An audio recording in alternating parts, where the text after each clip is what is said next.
अच्छा जी, lecture number क्या है? 35।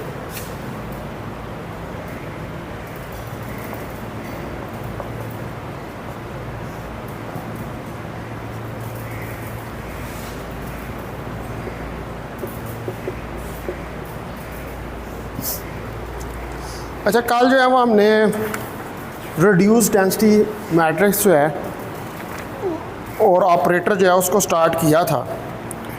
तो आज हमने जो है पहले एक थ्योरम जो है उसको स्टडी करना है, उसके बाद फिर मैं क्वांटम टेलीपोर्टेशन और रिड्यूस डेंसिटी ऑपरेटर जो है उसका आपस में रिलेशन जो है वो डेवलप करूँगा।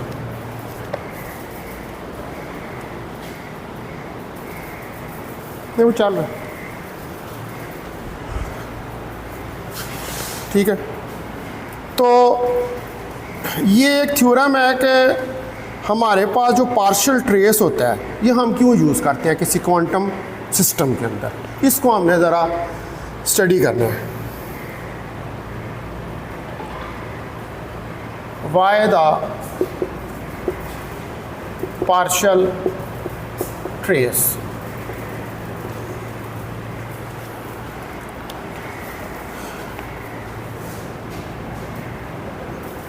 कि पार्शियल ट्रेस जो है वो क्यों लिया जाता है। तो हम क्यों पार्शियल ट्रेस जो है उसको लेते हैं या यूज़ करते हैं to describe a part of larger quantum system. किसी लार्जर क्वांटम सिस्टम को डिस्क्राइब करने के लिए जब भी हमारे पास कोई लार्ज यानी कि कंपोजिट सिस्टम आता है, तो कल आपने ये पढ़ा है कि वहाँ पर उन कंपोजिट सिस्टम्स के ऊपर आप पार्शियल ट्रेस ले रहे थे, डेंसिटी मैट्रिक्स के ऊपर ही पार्शियल ट्रेस लेकर आप जो है वो डेंसिटी मैट्रिक्स से उसको सॉल्व कर रहे थे। तो क्वेश्चन ये है कि क्यों हम लार्जर क्वांटम सिस्टम्स के ऊपर पार्शियल ट्रेस जो हैं वो लेते हैं। Why is the partial trace, कि क्यों पार्शियल ट्रेस जो है used to describe part of a larger quantum system।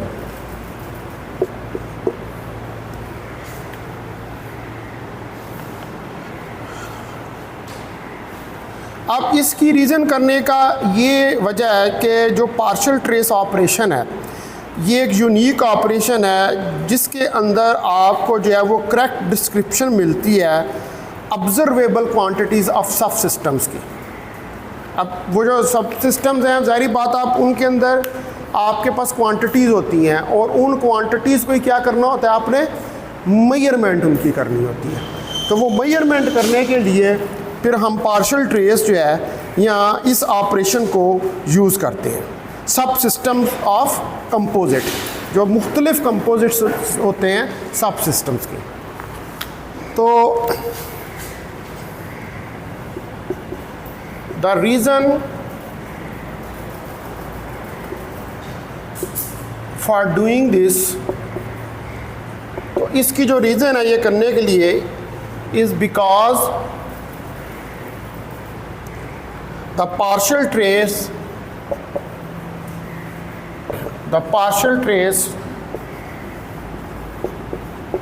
is a unique operation।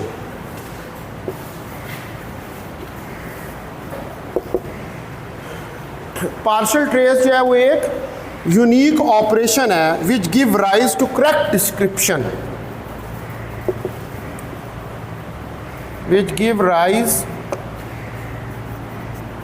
to a correct description, जिसमें हमें करेक्ट डिस्क्रिप्शन मिलती है of observable quantities.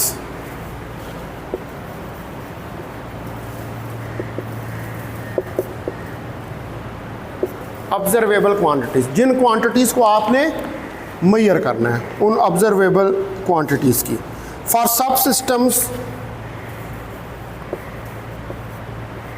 for subsystems of a composite system।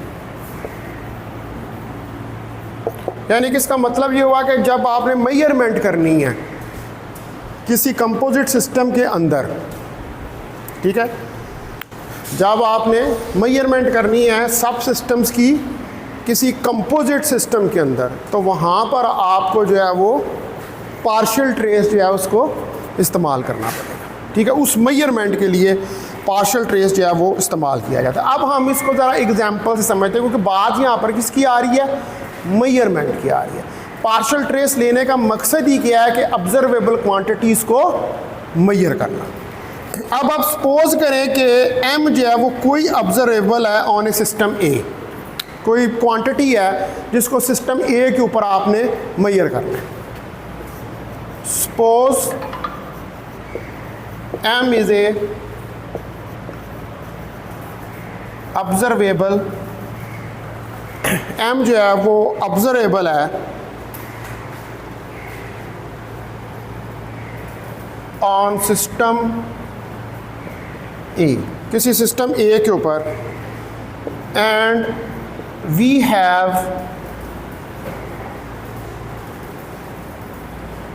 A some measuring device, और हमारे पास कोई measuring device है यानी कि जिससे हम मेजर करेंगे, जो कि मेजरमेंट कर सकती है किसकी, इस m की। m क्या है, ऑब्जर्वेबल है, ठीक है, which is capable of doing the measurement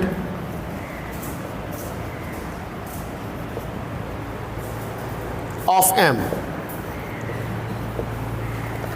जो कि m की जो है वो मेजरमेंट कर सकती है, ठीक है।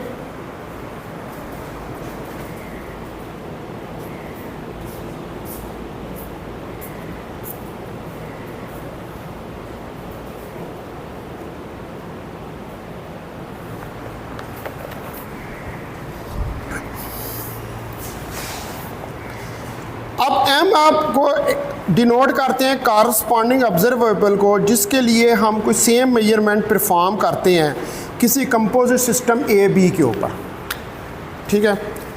तो लेट m जो है वो डिनोट द कॉरस्पॉन्डिंग, ये एक कॉरस्पॉन्डिंग ऑब्जर्वेबल है फॉर विच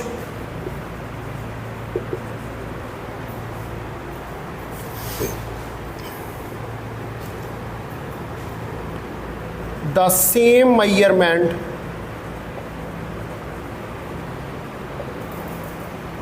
जिसके लिए कि सेम मेजरमेंट की जाती है performed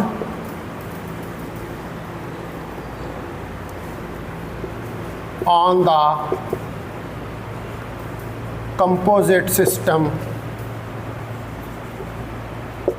AB, जिसको किसी कंपोजिट सिस्टम ए बी के ऊपर परफॉर्म किया जाता है। हमारा यहाँ पर बेसिकली मेन गोल तो ये है कि जो m है वो हम ये कहें कि नेसेसरी इक्वल है m tensor product I B के, ठीक है। Our main goal is to argue that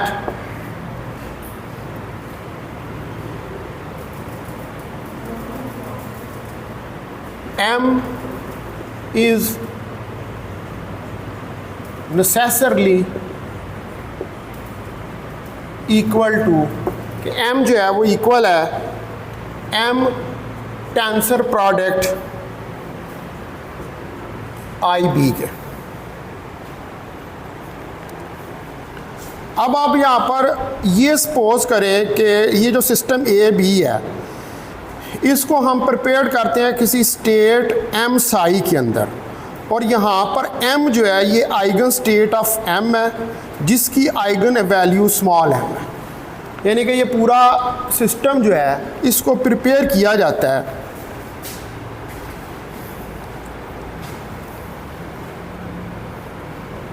now if the system is prepared, अगर सिस्टम जो है हम उसको प्रिपेयर करें इन द स्टेट कौन सी हमारे पास एम और साई, वेयर यहाँ पर अब ये m जो है ये क्या है, ये आइगन स्टेट है, where m is an eigen state. जहाँ पर ये m क्या है, ये आइगन स्टेट है ऑफ m, इस m मेजरमेंट ऑपरेटर के। इसकी ये क्या है, ये आइगन स्टेट है विद आइगन वैल्यू m, जिसकी आइगन वैल्यू क्या आएगी, स्मॉल m आइगन वैल्यू आएगी। और एंड साई, ये साई जो है इसके अंदर ये क्या है, ये है is any state of B, is any state of B, ये बी की कोई स्टेट है, बी कंपोजिट सिस्टम है ना, एक ए की स्टेट है, दूसरी बी की स्टेट है कंपोजिट सिस्टम के अंदर। तो then the measurement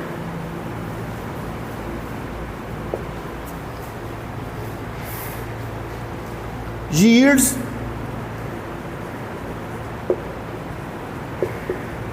the result m, तो उसके नतीजे में हमारे पास रिजल्ट आता है m फॉर मेजरमेंट के लिए।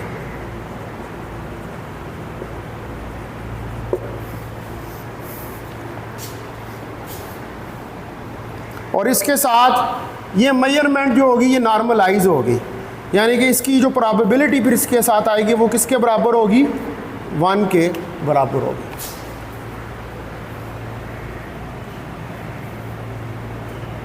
विद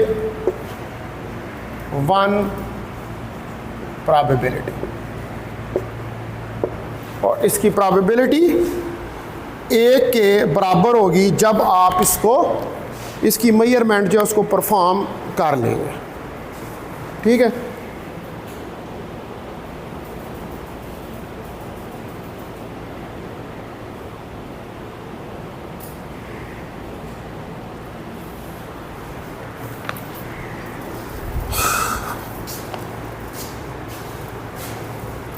अब यहाँ पर जो है जब भी आप मेजरमेंट की बात करते हैं तो मेजरमेंट में प्रोजेक्टर ऑपरेटर जो है उसका जिक्र आता है। ठीक है, तो अगर मैं एक प्रोजेक्टर ऑपरेटर यहाँ पर इंट्रोड्यूस करवाऊँ,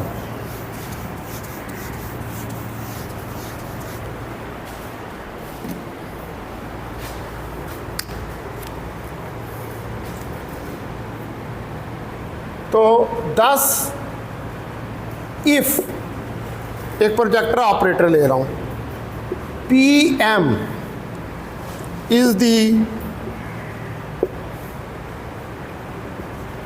प्रोजेक्टर, ये एक प्रोजेक्टर है onto M eigen space of observable M, मतलब जो ऑपरेटर M है। ठीक है, इसका ऑब्जर्वेबल है, तो कॉरस्पॉन्डिंग जो प्रोजेक्टर होगा M जो कैप के साथ आएगा, तो then corresponding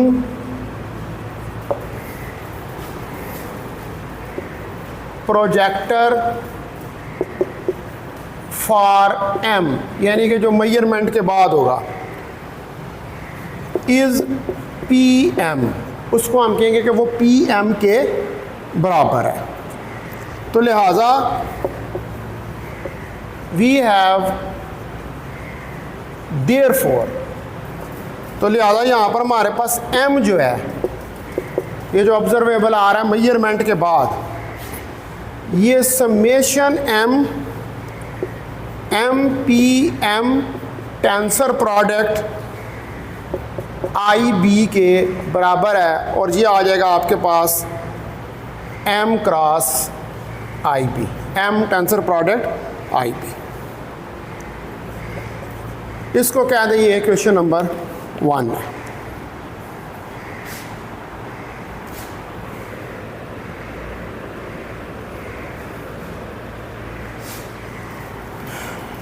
ठीक है, यहाँ पर आई किसको कर रहा है शो, सिस्टम बी का आइडेंटिटी ऑपरेटर है। अब नेक्स्ट स्टेप में हम ये शो करेंगे कि जो पार्शियल ट्रेस प्रोसीजर है वो हमें किस तरह करेक्ट मेजरमेंट स्टैटिस्टिक देता है for the observation of on A part of A system. यानी कि आप बेसिकली पार्शियल ट्रेस में क्या कर रहे हैं, आप एक पार्ट ऑफ द सिस्टम जो है उस सिस्टम की मेजरमेंट कर रहे हैं। ठीक है, पार्शियल ट्रेस लेने का यही मकसद है। अभी यहाँ तक जो हमने जितनी डिस्कशन की है उसके अंदर हमें यही समझ आई है कि पार्शियल ट्रेस हम इसलिए लेते हैं कि जब हमारे पास कंपोजिट सिस्टम होता है तो उस कंपोजिट सिस्टम में से जब एक सिस्टम जो है उसकी मेजरमेंट करनी है तो वो करने के लिए हमें डेंसिटी या मैट्रिक्स के ऊपर पार्शियल ट्रेस जो है वो लेना पड़ता है। ठीक है, यहाँ तक हमारी ये डिस्कशन इस पे आई। अब आप सपोज करें कि we perform a measurement on system A. आप सिस्टम ए के ऊपर अगर मेजरमेंट परफॉर्म करते हैं, suppose we perform a measurement on system A, किसी सिस्टम ए के ऊपर आप मेजरमेंट जो है उसको परफॉर्म करते हैं। describe by the observable m, और इसके कॉरस्पॉन्डिंग ऑब्जर्वेबल कौन सा है, वो m है।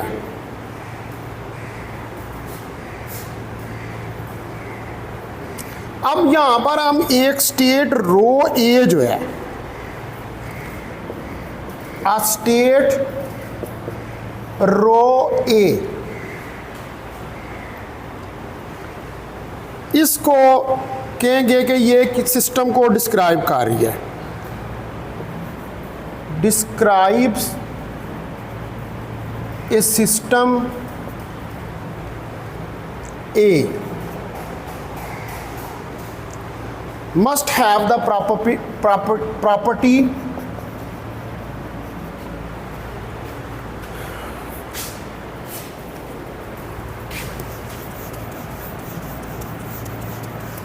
ये स्टेट आपने रो ए ले ली यानी कि डेंसिटी मैट्रिक्स की फॉर्म में, तो इसके पास ये प्रॉपर्टी होनी चाहिए that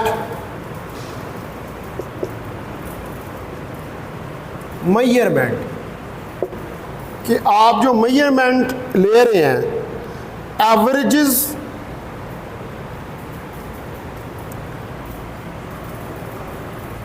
averages be the same whether via रो ए और रो ए बी। यानी कि जब आप एवरेज ले रहे हैं स्टेट रो ए की, तो वो एवरेज चाहे आप स्टेट रो ए के ज़रिए लें या रो बी के ज़रिए लें, तो वो उसकी जो एवरेजेस हैं वो एक ही तरीके से आपके पास निकल के आएंगी।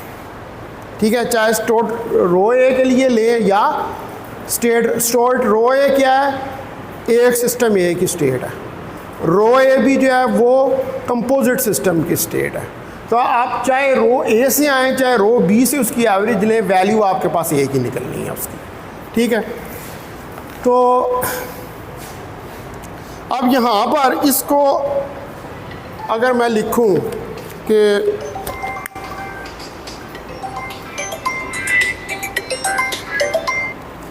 हेलो अस्सलाम वालेकुम बेटा, जी वालेकुम सलाम, क्या हाल है, ठीक है।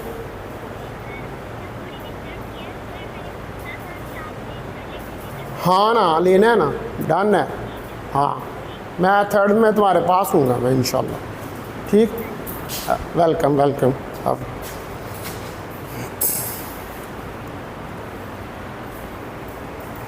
अच्छा, तो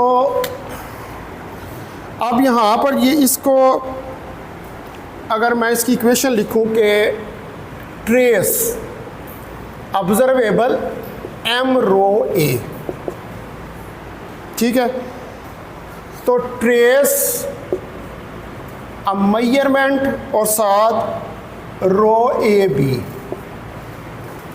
ये दोनों एक दूसरे के बराबर हैं। तो ट्रेस जो है M tensor product I B rho A B और ब्रैकेट क्लोज, ठीक है जी। इसको कह दें कोई इक्वेशन नंबर 2।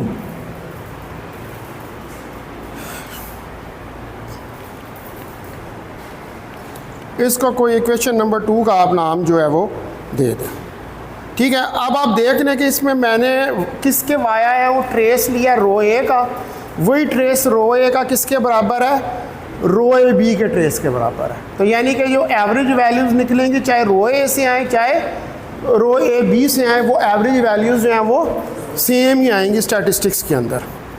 तो अब ये इक्वेशन जो है ये उस वक़्त, यानी कि ये जो इक्वेशन नंबर 2 है, it will satisfied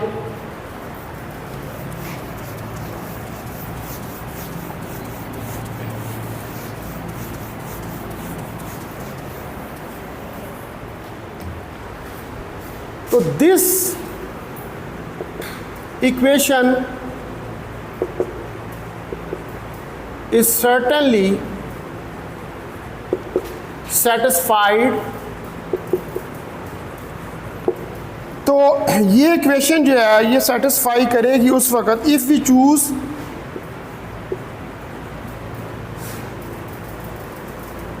row A is equal to trace B rho A B.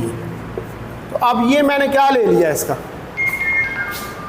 Partial trace, ठीक है।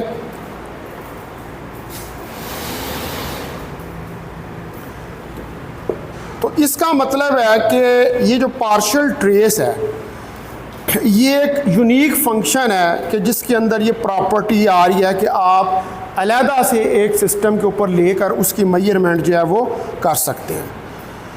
तो इसकी इस प्रॉपर्टी की यूनिकनेस को देखने के लिए जो डेंसिटी ऑपरेटर है ऑन ए बी, ठीक है, द डेंसिटी, अब ए बी क्या कंपोजिट सिस्टम है, the density operator on A B composite system का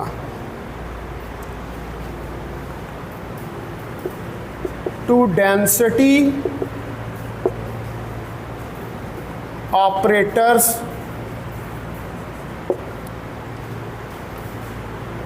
ऑन ए such that के trace M function rho of A B bracket close is equal to trace M I B tensor product rho A B bracket close. इसको कह दें ये question number 3 है।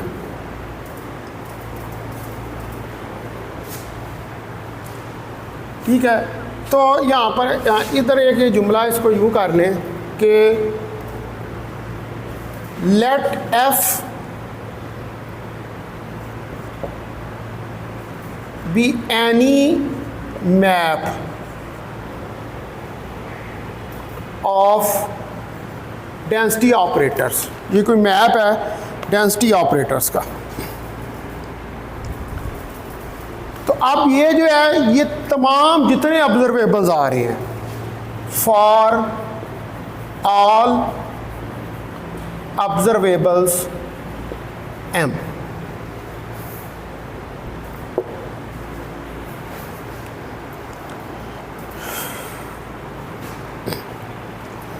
अब यहाँ पर सपोज करें कि एम आई जो है वो ऑर्थोनॉर्मल बेसिस हैं of operators for the space of Hermitian operator with respect to Hilbert Schmidt inner product xy trace xy। ठीक है, यानी कि आप यहाँ पर एक बेसिस लें लेट एम आई, ये एम आई जो है B orthonormal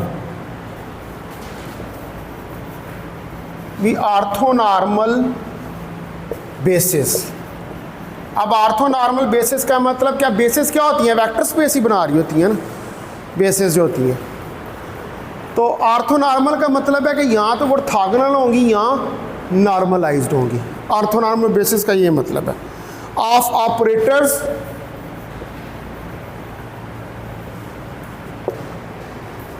for the space of Hermitian operators. और यहाँ पर स्पेस किसकी होगी, हर्मिशियन। क्योंकि क्वांटम मैकेनिक्स में ज़्यादातर ऑपरेटर्स जो होते हैं वो हर्मिशियन ही होती हैं विद रिस्पेक्ट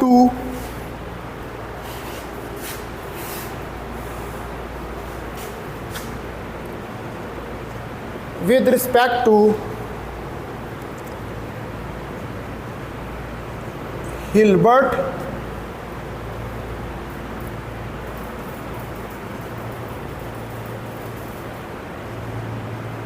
Schmidt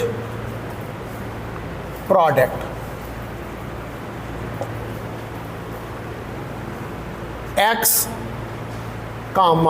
y, और ये बराबर होगा हमारे पास equivalent to trace of x y के। तो अब इन्हीं बेसिस के अंदर अगर आप जो है वो जो आपने पीछे मैप लिया ऑपरेटर्स का F of rho A B, उसको एक्सपेंड करें।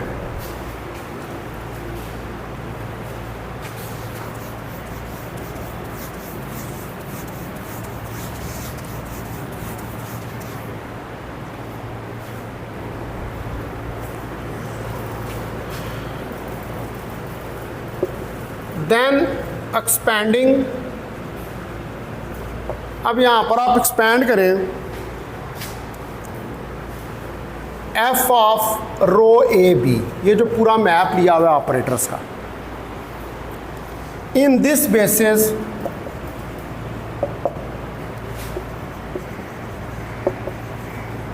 गिव्स, तो ये आपको देगा F of rho A B summation I M I trace of M I F rho of A B bracket close और ब्रैकेट क्लोज। ये पीछे 3 इक्वेशन कही हैं, इसको इक्वेशन नंबर 4 का नाम दे दें। फर्दर आप इसको लिख सकते हैं F of rho A B, इसको हम लिख सकते हैं कि summation I M of I ठीक है, इसकी जगह पर अब ये वैल्यू, इसकी जगह पर वैल्यू आ जाएगी वही जो पीछे हमने निकाली हुई है कि M I tensor product I B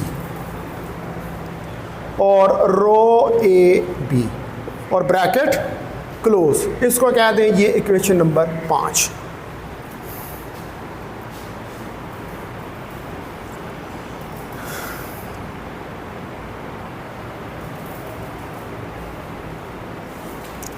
तो अब यहाँ से आप देखें कि जो हमारे पास ये फंक्शन f है, इसको आपने डिटरमिन किया कि इस इक्वेशन की मदद से, जो इक्वेशन हमने लिखी थी यहाँ पर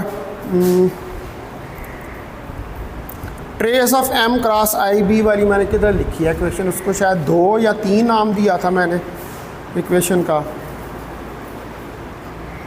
हाँ ये वाली, ये जो थर्ड इक्वेशन जो है वो आपने राइट डाउन की थी। ठीक है, तो it follows that f is uniquely determined, इसको आप यूनिकली डिटरमिन कर सकते हैं बाय इक्वेशन 3, इक्वेशन 3 की मदद से। तो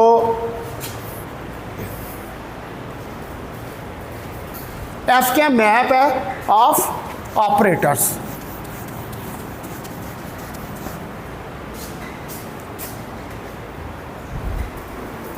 तो more over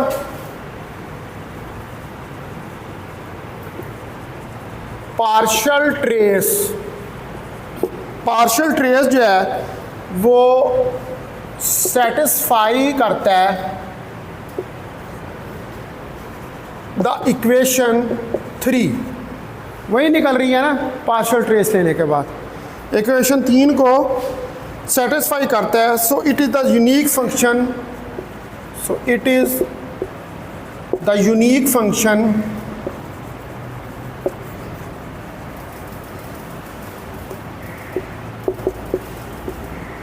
having this property।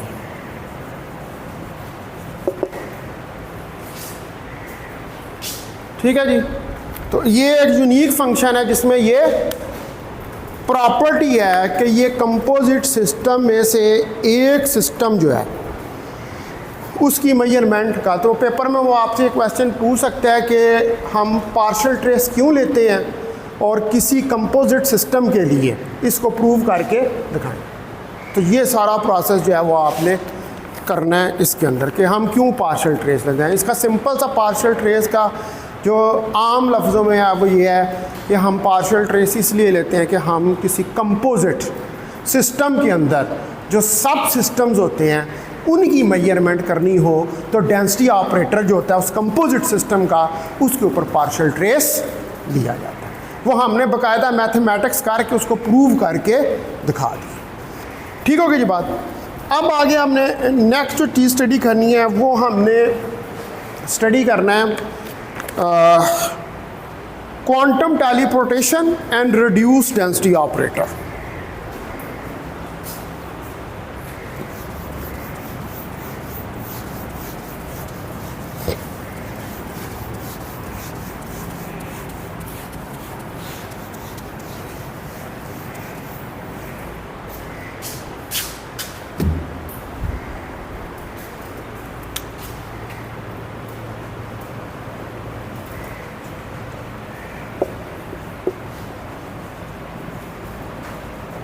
Quantum teleportation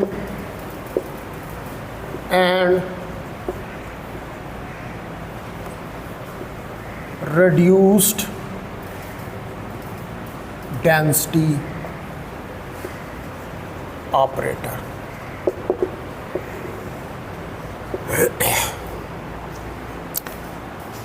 quantum teleportation जो है that is a very interesting phenomena. ठीक है, ये अक्सर जो साइंस फिक्शन फिल्में होती हैं उनके अंदर जो है वो टेलीपोर्टेशन दिखाई जाती है कि एक बंदा कैबिन के अंदर जाता है और वो फ़ौरन गायब हो जाता है और स्पीड ऑफ लाइट से ज़्यादा स्पीड के साथ किसी दूसरी जगह पर पहुंच जाता है। ठीक है, तो ये क्या है? टेलीपोर्टेशन, टेलीपोर्टेट करना। यानी कि अब क्या होता है उसके अंदर, वो ह्यूमन बीइंग जो है उसको वो पार्टिकल्स के अंदर चेंज हो जाता है। वो पार्टिकल्स जो हैं वो क्वांटम एंटेंगलमेंट की मदद से एक जगह से दूसरी जगह ट्रांसपोर्ट हो जाते हैं, तो वही बंदा जो है फिर वो दूसरी जगह पहुंच जाता है।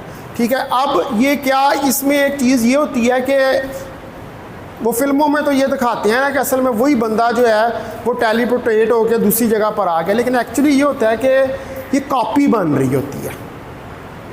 दैट इज़ ए कॉपी, यानी कि जो पार्टिकल आप है ना, जो आपका टेलीपोर्टेट हुआ है, वो पार्टिकल कॉपी हो रहा होता है, वो कॉपी होकर दूसरी जगह पर जा रहा होता है। तो अगर आपने किसी ह्यूमन बीइंग को भी टेलीपोर्टेट करना है तो इसका मतलब है कि उसकी कॉपी जो है वो दूसरी जगह पर जा रही है।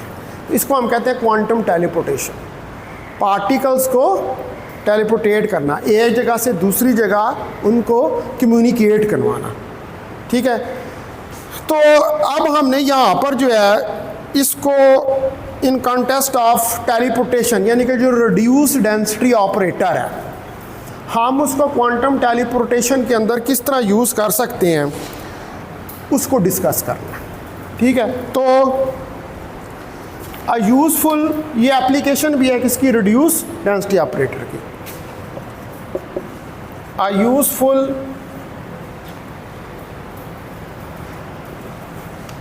Application of the reduced density operator. तो जो यूज़फुल एप्लीकेशन है हमारे पास रिड्यूस्ड डेंसिटी ऑपरेटर की, is to the analysis of the quantum teleportation.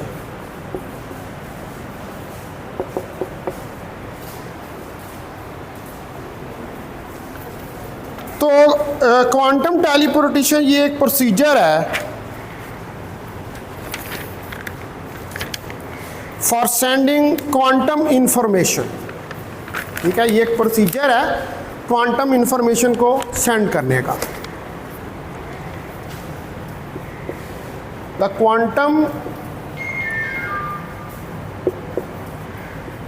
teleportation is a procedure to send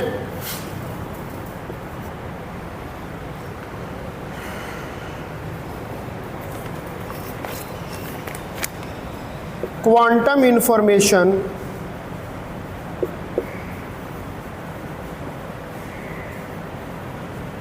ये क्वांटम इंफॉर्मेशन को सेंड करती है from Alice to Bob, from Alice to Bob, Alice से Bob को, given that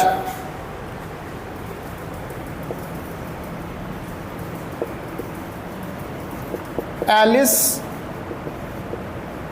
and Bob, Alice और Bob जो हैं share N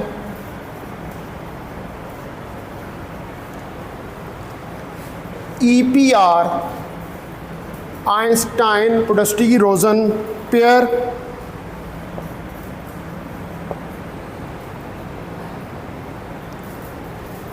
and have a classical communication channel.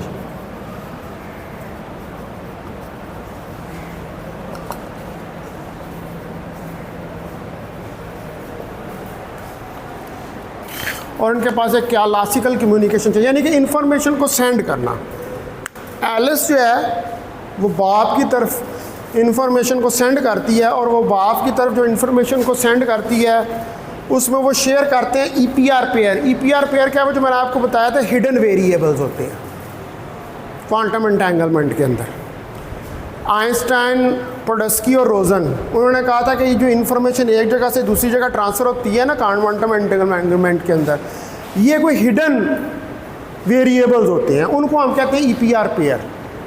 तो वो उस ईपीआर पेयर की वो जो हिडन अब हमें पता नहीं है कि उसके अंदर कौन से वेरिएबल्स हैं, लेकिन वो ट्रांसफार्म होती है। तो अब इसको जब आप ट्रांसफार्म का एलएस से बाप की तरफ करते हैं तो ये जो इन्फॉर्मेशन एलएस से बाप की तरफ जाती है ईपीआर पेयर की फॉर्म में, इसको हम क्या कहते हैं, क्वांटम टेलीपोर्टेशन।